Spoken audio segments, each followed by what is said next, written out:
What if everything you've ever done, every thought, every emotion, every lifetime, was recorded somewhere? Not just written in memory, but etched into the very fabric of the universe itself. A hidden archive, older than time, vaster than space. Mystics call it the Akashic Records, a cosmic library said to contain the story of every soul, past, present, and future. The ancient Egyptians called it the Book of Thoth, the divine scrolls said to hold the secrets of the gods. In Hindu philosophy, it was Akasha, the ether, the subtle field that connects all things. The Rosicrucians, the Theosophists, the Gnostics, all spoke of a realm where nothing is ever truly lost, where knowledge is not learned, but remembered. But what if this wasn't just mythology? What if the Akashic Records are real and have been hidden from us on purpose? The burning of the Library of Alexandria, the silencing of the Gnostic texts, the forbidden vaults of the Vatican, was it coincidence or a centuries-old effort to keep humanity asleep? Because if the Akashic Records exist, and you can access them, then everything changes. The veil lifts, destiny becomes choice, and you awaken to the full truth of who you are. Tonight, we open that vault. We trace the forbidden path through time, through religion, magic, science, and soul. Are you ready to enter the universe's ultimate library? Because once you open the records, there's no going back. What is seen cannot be unseen. Part 1. The Akashic Records throughout history. For thousands of years, whispers of a cosmic library have echoed through the halls of mysticism, not built of brick or parchment, but of light, of vibration, of memory, a record of every thought, word, action, and soul that ever was, or ever will be. Across cultures, across time, this knowledge was known by many names. But its essence was always the same, a hidden archive where nothing is ever lost. In ancient Egypt, they called it the Book of Thoth, said to be written by the god of wisdom himself. Thoth, the scribe of the gods, the keeper of cosmic law. Legend claims this book contained the secrets of the heavens, the keys to immortality, and the blueprint of the soul. It was so powerful, so dangerous, that only high priests and pharaohs dared seek it, and only the pure of heart could survive its revelations. In the East, this library took another name, Akasha. To the Hindu sages, Akasha was not a place. It was the substance of the universe itself, the fifth element, the invisible ether that holds every vibration, every moment, every soul's journey. They believed that those who entered deep states of meditation could pierce the veil and access the Akashic Records, to see past lives, to read the story of the cosmos, to understand their true self beyond illusion. Buddhism echoed the same idea. The Buddha spoke of remembering countless incarnations, seeing through the wheel of rebirth. To reach nirvana was not to escape the world, but to fully understand it, to see the code behind reality, to read the record. But this was not only ancient knowledge. In the modern age, it returned. In the 20th century, one man brought the Akashic Records into global consciousness. Arrow pointing right, Edgar Cayce, the sleeping prophet. A humble man who, in trance, accessed a source of wisdom no science could explain. He spoke of lost civilizations, karmic lessons, and future events, all retrieved from a field he called the records of the soul. His readings stunned doctors, scholars, and spiritual seekers alike, but he wasn't alone. Nikola Tesla, one of history's most brilliant minds, spoke of receiving visions from a source beyond space and time. Ideas arrived in flashes, fully formed, as if downloaded from an invisible library. And now, even science is catching up to what mystics have always known. Quantum physicists describe the zero-point field, an all-pervading sea of energy containing every possibility.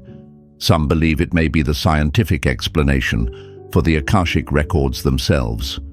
So we must ask, if mystics, prophets, and scientists all speak of this field, why has it been hidden? Why were the Gnostic texts burned? Why was the Library of Alexandria destroyed? Why are the Vatican archives sealed?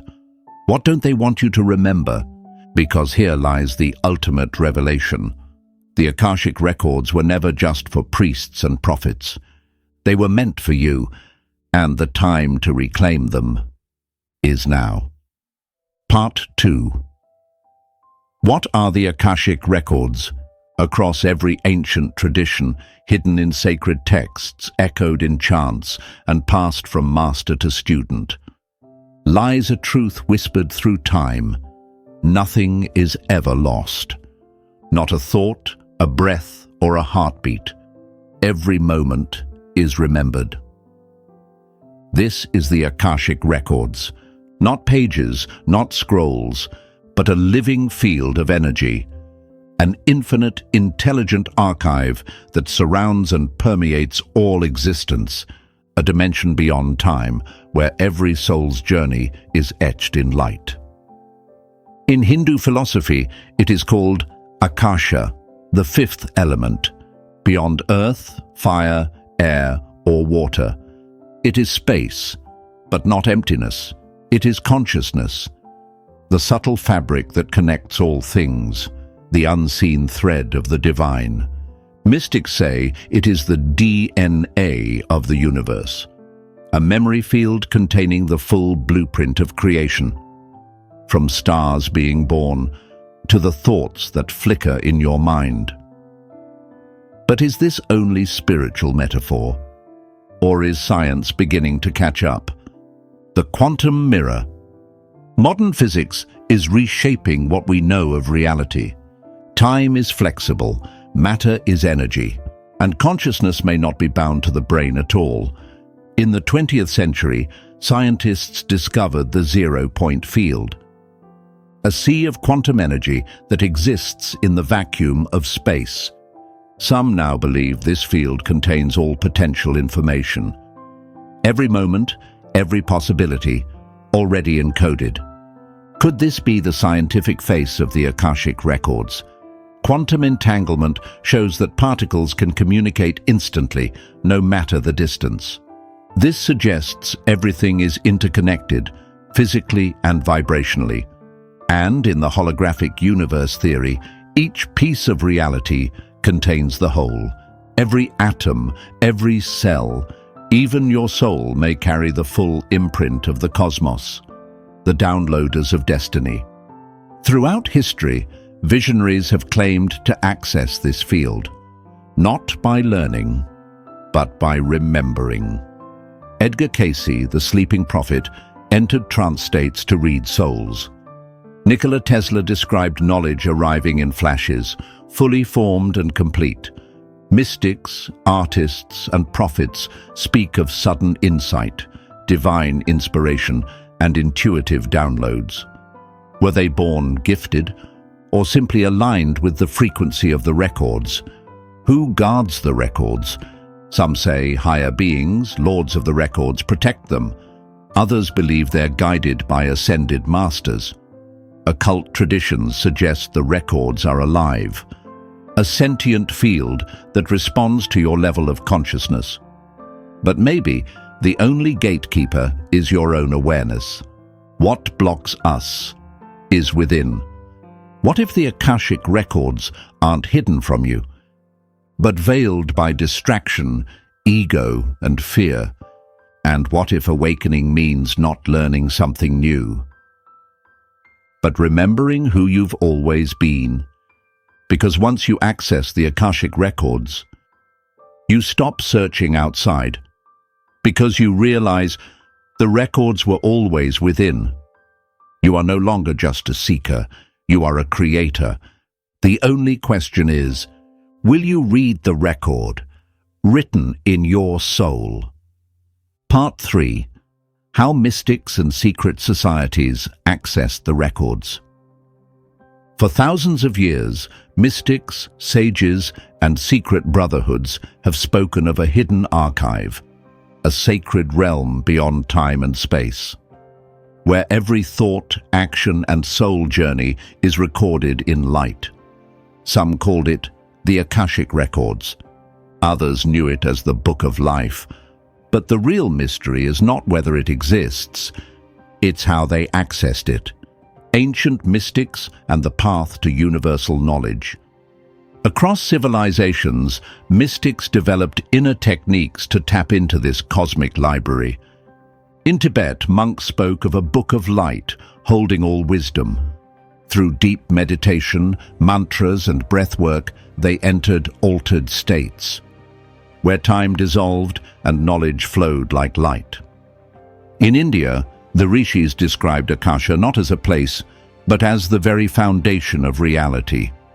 The Vedas, they said, were not written, but received, downloaded from this universal field during moments of deep communion. Sufi mystics called it Lauh Mahfuz, the preserved tablet. They accessed it through whirling dance, trance, and ecstatic poetry, entering a rhythm where divine memory revealed itself. Buddhist monks taught that ego dissolution was the key. The less self remained, the more one could merge with the collective field of wisdom. Were these metaphors, or ancient maps for navigating the records, the secret orders, and their guarded teachings? While mystics sought direct experience, secret societies preserved these truths through ritual. Secret orders didn't just preserve power, they preserved maps coded in ritual and symbol. Freemasons revered the great architect of the universe. Their rites encoded sacred geometry and cosmic alignment, tools to mirror divine order in the mind. Rosicrucians believed wisdom wasn't learned, but remembered. Through color, symbol, and numerology, they practiced inner alchemy to awaken the soul's memory. Kabbalists spoke of Metatron, the celestial scribe who inscribed all human deeds. Their tree of life was a map, not just of reality, but of the soul's return to divine knowing. But this knowledge wasn't shared freely. For centuries, it was kept hidden, perhaps to protect it, perhaps to control who could access it. Edgar Cayce, a modern reawakening. In the 20th century, one man shocked the world. Edgar Cayce, the sleeping prophet, claimed to access the Akashic Records in trance. He gave readings on past lives, Atlantis, soul missions, even healing cures. Skeptics scoffed. But many of his insights have since been validated. Was Cayce unique, or did he simply tap into a method that's always existed? A method once guarded by mystics, now waiting to be remembered. The final question: if monks, seers, and secret orders have accessed the records for millennia, what else is written there? And more importantly, what happens when you learn to access it? Because maybe the records were never locked. Maybe you were simply taught to forget. Are you ready to remember? Part 4. The Vatican's connection to the Akashic Records. If the Akashic Records truly exist. A living field that records all thought, action, and experience across time. Then one question becomes inevitable: who has been hiding them from us? Because while mystics and secret societies developed ways to access this knowledge, there is one power that has worked for centuries to keep such wisdom sealed. The Vatican, the gatekeepers of the forbidden. For over 1,500 years, The Vatican has not only shaped religion, it has shaped what humanity is allowed to know. Beneath the surface of theology and tradition lies something far more guarded, a secret archive, a vault of ancient manuscripts, forbidden books, and lost knowledge. So vast and protected, even cardinals need permission to enter. Some believe these archives hold more than church history. They may contain documents that reference the Akashic Records themselves, a cosmic truth that spiritual power lies within, not in an institution. If every soul can access divine knowledge directly, then why would we need an intermediary? A history of erased wisdom. This isn't just speculation. History shows us a pattern. When knowledge threatens control, it disappears. The burning of the Library of Alexandria, a treasure of ancient scrolls, many believed to reference mystical sciences, reincarnation, and cosmic memory, destroyed in flames. Coincidence or calculated erasure? The Gnostic Gospels, texts that described Christ not as an external savior, but as a mirror to awaken the divine spark within. They spoke of inner light, soul memory, and spiritual knowledge. They were banned, declared heresy, and buried for centuries. One Gnostic line says it plainly, "The kingdom of God is within you." A phrase almost identical to the core idea of the Akashic Records, the mystery of Pope Sylvester II. In the year 999, Pope Sylvester II emerged, not just a religious figure, but a scholar of alchemy, astronomy, and the occult. Legends say he discovered a book of hidden knowledge, capable of answering any question. Some say he built a device, an early oracle, tapping into a divine intelligence. After his death, his tomb was said to sweat whenever deep secrets neared revelation. What had he seen? What had he accessed? And did he pay the price for breaking the code? Why hide the records? Because if the Akashic Records are real, if truth lives not in dogma but in consciousness, then institutions lose their grip. Because if humanity awakens, control crumbles. Is to preserve control. That is why this knowledge was buried, but not destroyed. Because knowledge cannot die, it only waits. And now, as the teachings of mystics return, as seekers begin to remember, we stand at the edge of rediscovery. So the question is no longer, did the Vatican hide the Akashic Records? But rather, are you ready to reclaim what was taken from you? Because in the next chapter, we will uncover exactly how you can access them yourself. Part 5. How you can access the Akashic Records. For centuries, mystics, sages, and secret societies have whispered of a hidden library, a vast archive beyond space and time, where the full story of every soul is etched, past, present, and even the futures not yet lived. This is the Akashic Records, but the real question isn't whether they exist, it's this: can you access them? And the answer may be closer than you think. The ancient pathways to higher knowledge. Across civilizations, initiates have developed ways to pierce the veil, to slip into altered states of awareness, where time dissolves and the subconscious becomes a gateway to the infinite. First meditation, silence as the doorway. The most ancient and powerful method is meditation. Hindu rishis taught that deep meditation aligns the self with the Akasha, the cosmic field of all knowledge. Buddhist monks enter vast states of stillness they call great mind, where divine truth flows freely. Today, guided meditations and theta wave entrainment help seekers slow the mind, drop into inner stillness, and open a subtle connection to the records. In a noisy world, it's easy to miss the voice of the records. Because in the silence, the Akasha does not speak loudly. It whispers. 2. Dreams, astral travel and soul journeys. Many mystics believe the Akashic realm is most accessible when the physical body sleeps. In lucid dreaming, the conscious mind wakes within the dream, navigating realms usually hidden from waking perception.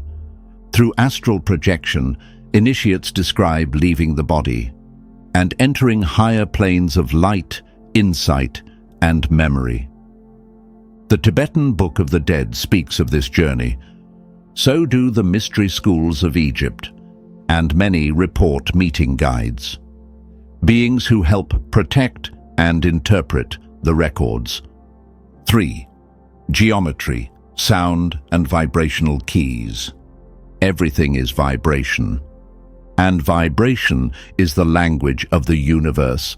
The Pythagoreans knew this. They meditated on sacred shapes and harmonic tones, believing geometry was the architecture of divine thought.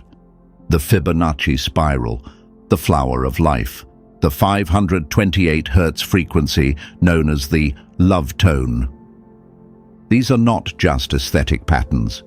They are keys designed to tune the human instrument to higher awareness. Could it be that sacred symbols, tones, and rituals were created not for worship, not for tradition, but for activation? The Akashic field, science begins to catch up. Quantum physics now shows that information can never be destroyed. It exists as energy, encoded in the field of reality. The zero-point field, the holographic universe theory, all suggest that everything, every thought, action, emotion is recorded. And neuroscience? Some now believe the subconscious mind may be a receiver, not just of memory, but of universal information. Are you ready to remember? The greatest secret was never locked in vaults. It was buried where no one would think to look, inside you. Because accessing the records is not about finding them. It's about remembering that you are already connected, that the divine memory of all existence lives inside your soul. So ask yourself, will you still wait for permission to awaken? Or will you step through the veil and remember who you really are? The Akashic Records are not a myth. They are not locked. They are alive. And they are waiting for you. Final CTA. Unlocking the forgotten power of the human mind. You were never meant to be asleep. You were never meant to be blind. For centuries, the Akashic Records have whispered the same truth. That you are not just a body, but a consciousness without limits. The power to remember, the power to shape reality, the power to awaken. It has always been yours, but if your mind holds the key, then the next question is even greater. What is the true potential of the human mind, once fully activated? What if telepathy, remote viewing, and instant knowing were not fiction, but forgotten abilities buried deep within us? What if ancient initiates had already unlocked these powers? What if their teachings were hidden, preserved only in symbols, numbers, and initiation rites? And what if one man, more than any other, held the key? The records were just the beginning, but now the real awakening begins. Next episode, the secret teachings of Pythagoras and the mystery schools, Wisdom of Atlantis and the forgotten powers of the awakened mind.